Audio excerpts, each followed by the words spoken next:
Friends, അപ്പോൾ paper embroidery നമുക്ക് പഠിക്കാനായിട്ട് നമ്മളൊരു 300 GSM ചാർട്ട് പേപ്പറാണ് ഞാൻ മേടിച്ചേക്കുന്നത്. അപ്പോൾ ആ ചാർട്ട് പേപ്പർ മേടിച്ചതിന് ശേഷം ഞാൻ ഇതുപോലെ റെക്ടാങ്കിൾ പീസായിട്ട് തന്നെ കട്ട് ചെയ്തു. ഇനി നമുക്ക് അതിനകത്ത് ഫസ്റ്റ് നമുക്ക് നൂല് എങ്ങനെ എടുക്കാമെന്ന് നോക്കാം. ഇതാണ് ഞാൻ യൂസ് ചെയ്യുന്ന ത്രെഡ്. ഞാൻ ആങ്കറിൻ്റെ ത്രെഡാണ് യൂസ് ചെയ്യുന്നത്.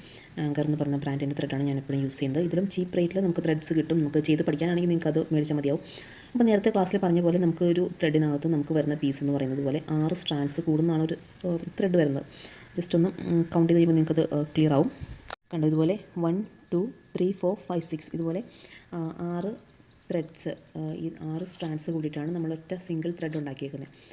നമ്മളുണ്ടാക്കിയതല്ല, ഉണ്ടാക്കി വരുന്നത്. ഓക്കെ, അപ്പോൾ നേരത്തെ പറഞ്ഞ പോലെ തന്നെ നമ്മൾ ഫോട്ടോ എംബ്രോയിഡറിയിൽ നമുക്ക് കുറച്ചധികം ഏരിയാസ് കവർ ചെയ്യണമെന്നുണ്ടെങ്കിൽ നമ്മൾ ഈ 6 ത്രെഡ്സ് കംപ്ലീറ്റ് ആയിട്ട് നമ്മൾ യൂസ് ചെയ്യും. അതല്ല നമ്മൾ ചെറിയ ചെറിയ ഫിഗേഴ്സാണ് നമ്മൾ ഉദ്ദേശിക്കുന്നതെങ്കിൽ നമ്മൾ ഇതിനകത്തുനിന്ന് നമുക്ക് എത്രയാണോ ത്രെഡ്സ് വേണ്ടത് നമ്മളതിന് ജസ്റ്റ് ഇങ്ങനെ എടുക്കും.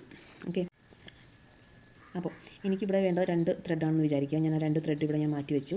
അതിനുശേഷം നമ്മളിത് നമ്മളുടെ റൈറ്റ് ഹാൻഡിൽ നമ്മൾ ജസ്റ്റ് ഒന്നിങ്ങനെ ഹോൾഡ് ചെയ്ത് വെച്ചിട്ട്, ഇത് നമുക്ക് വേണ്ടാത്തതാണ്, എനിക്കിതാണ് ആവശ്യം, ഇത് ഞാൻ ജസ്റ്റ് ഇങ്ങനെ ഹോൾഡ് ചെയ്ത് വെച്ചു. അതിനുശേഷം ഞാനിതിങ്ങനെ ട്വിസ്റ്റ് ചെയ്ത് നമുക്ക് ആവശ്യമുള്ള ലെങ്ത്തിൽ വരെ നമുക്ക് എടുക്കാം. കണ്ടോ, ഇപ്പോൾ നമ്മൾ സെപ്പറേറ്റ് ചെയ്തു. ഇത് നമ്മൾ 2 എണ്ണം ഉള്ളത് നമ്മുടെ ബാലൻസ് വരുന്ന ത്രെഡ്. സപ്പോസ് എനിക്കൊരു സിംഗിൾ ത്രെഡ് മതി എന്നുണ്ടെങ്കിൽ ഞാനിതുപോലെ ജസ്റ്റ് ഈ ഒരു സിംഗിൾ ത്രെഡ് എടുത്തിട്ട് ജസ്റ്റ് ഇങ്ങനെ ഒന്ന് വലിക്കുക. കണ്ടോ, ഇപ്പോൾ നിങ്ങൾ ഓർക്കും എൻ്റെ കൈവശമുള്ള ബാക്കി ത്രെഡ്സ് ഇതുപോലെ കട്ട കൂടിയെന്ന് ഓർക്കും. അല്ല, അത് നമ്മളൊന്ന് റിലീസ് ചെയ്ത് നമ്മളൊന്ന് ഇതിങ്ങനെ സ്ട്രൈറ്റൻ ചെയ്യുമ്പോഴേക്കും നമുക്ക് ആ നൂല് കറക്റ്റായിട്ട് കിട്ടിക്കോളും. അപ്പോൾ എപ്പോഴും ഈ സിംഗിൾ ത്രെഡ് വലിച്ചെടുക്കാൻ വളരെ ഈസിയാണ്.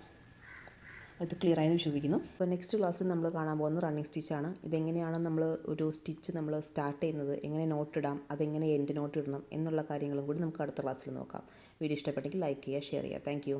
ഇനി ഞാൻ പറയാൻ പോകുന്നത് how to start and how to end എന്നുള്ളൊരു കോൺസെപ്റ്റ് നമുക്ക് നോക്കാം. അപ്പോൾ നമ്മുടെ നൂല് നമ്മുടെ കൈവശം ഉണ്ടല്ലോ, അതിൻ്റെ ഒരു എൻഡ് ജസ്റ്റ് ഇതുപോലെ നമ്മൾ ഒരു നോട്ട് ഇട്ട് കൊടുക്കുക. നോട്ടിടാൻ അറിയാമല്ലോ, ക്ലിയർ ആണെന്ന് വിശ്വസിക്കുന്നു. ലൂപ്പ് എടുത്തു നമ്മൾ വെറുതെ ഒരു കെട്ടിട്ട് കൊടുക്കാം. എക്സ്ട്രാ പോർഷൻസ് ഉണ്ടാവും, നമ്മൾ കട്ട് ചെയ്ത് മാറ്റാം നമുക്കിനെ. ഓക്കെ, അപ്പോൾ ഇതാണ് നമ്മളുടെ കെട്ടിട്ട പോർഷൻ കേട്ടോ.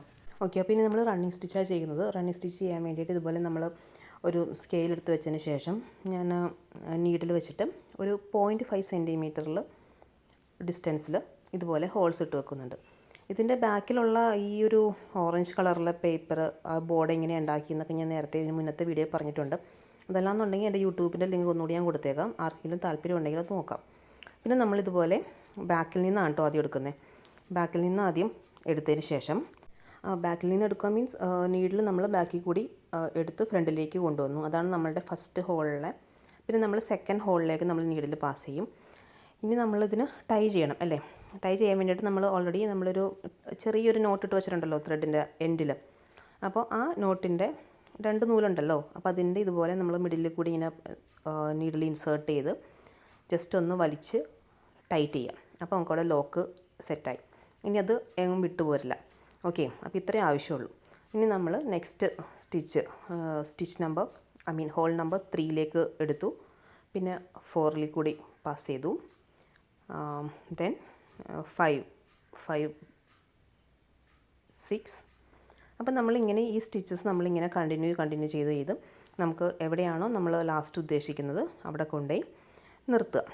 ഓക്കെ, അപ്പോൾ വളരെ എളുപ്പമുള്ളൊരു സ്റ്റിച്ചാണിത്. നമുക്ക് ഇതിങ്ങനെ വെറുതെ ജസ്റ്റ് നീഡിലിങ്ങനെ പാസ് ചെയ്ത് പോകാമെന്ന് മാത്രമേ റണ്ണിങ് സ്റ്റിച്ചിലുള്ളൂ. കാന്ത വർക്ക് നമ്മൾ ചെയ്യുന്നത് ഈ ഒരു മോഡൽ വെച്ചിട്ടാണ്. അപ്പം നമുക്കിനി എൻഡ് നോട്ട് എങ്ങനെയാണെന്ന് നോക്കാം. ഇനി നമ്മൾ ലാസ്റ്റ് വരുമ്പോൾ ഇതുപോലെ ലാസ്റ്റ് വരുന്ന പോയിൻ്റ് നമ്മൾ താഴോട്ടായിരിക്കും വരുന്നത്. താഴെ വന്നതിന് ശേഷം നമ്മുടെ തൊട്ട് മുന്നിലത്തെ സ്റ്റിച്ച് ഏതാണോ ആ സ്റ്റിച്ചിൻ്റെ താഴെ കൂടി ഇതുപോലെ നീഡിൽ പാസ് ചെയ്യാം. അതിനുശേഷം അപ്പോൾ ഒരു ലൂപ്പ് പോലെ അവിടെ കിട്ടും. ആ ലൂപ്പിൻ്റെ ഉള്ളിൽ കൂടി വീണ്ടും നീഡിൽ ഇതുപോലെ പാസ് ചെയ്തിട്ട് നമുക്കൊന്ന് ടൈറ്റ് ചെയ്ത് കെട്ടാം. അപ്പോൾ ഈ ഒരു സ്റ്റെപ്പ് ഒരു 1 or 2 ടൈംസ് നിങ്ങൾ റിപ്പീറ്റ് ചെയ്യുക. സെയിം ഇത് തന്നെ നമ്മൾ ഒന്ന് റിപ്പീറ്റ് ചെയ്യാം. അപ്പോൾ കറക്റ്റായിട്ട് അവിടെ ഫിക്സായി. ഓക്കെ, ഇങ്ങനെയാണ് ഇപ്പോൾ പേപ്പർ ആണെങ്കിലും നമ്മൾ ക്ലോത്ത് മെറ്റീരിയൽ ആണെങ്കിലും എല്ലാത്തിലും നമ്മൾ ഇങ്ങനെയാണ് നമ്മൾ അത് ടൈ ചെയ്യുന്നത്.